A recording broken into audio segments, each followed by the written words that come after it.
આ તરફ મહીસાગરમાં જ્યાં ચોમાસું બારણે ટકોરા મારી રહ્યું છે ત્યારે લુણાવાડામાં પણ પ્રી મોન્સૂનની કામગીરી પર સવાલ ઉઠ્યા છે।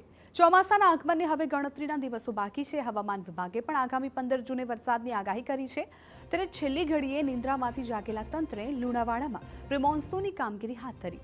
શહેરના 7 વોર્ડમાં પ્રી મોન્સૂનની 50% કામગીરી પૂર્ણ થઈ ગઈ હોવાનો દાવો કરાયો।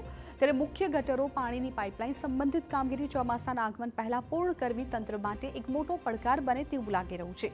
સ્થાનિકોના પણ આરોપ છે કે સાંકડી ગટરો, ગેરકાયદેસર દબાણો અને હાઈવેનું લેવલ દુકાનો કરતાં ઊંચું હોવાને કારણે દર વર્ષે દુકાનમાં વરસાદી પાણી ભરાઈ જાય છે। તેમને લાખો રૂપિયાનું નુકસાન સહન કરવું પડે છે। ત્યારે વહેલી તકે પ્રી મોન્સૂનની કામગીરી પૂર્ણ થાય અને પાણી ભરાવાની સમસ્યા દૂર થાય તેવી વેપારીઓ અને સ્થાનિકો માંગ કરી રહ્યા છે। ચોમાસામાં વરસાદી પાણી અહીંયા થઈને જતું હોય એ ટાઈમે રોડ ઊંચો છે અને આ દુકાનો આગળ એટલા બધા દબાણો છે જેના લીધે પાણી ભરાવાથી અમારી દુકાનોમાં છાલક મારીને પાણી ભરાઈ જાય છે।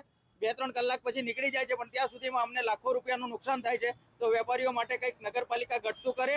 છેલ્લા કેટલાક વર્ષોથી અમારી હાઈવે વાળા જે દુકાનો છે એને લાખો રૂપિયાનું નુકસાન થાય છે।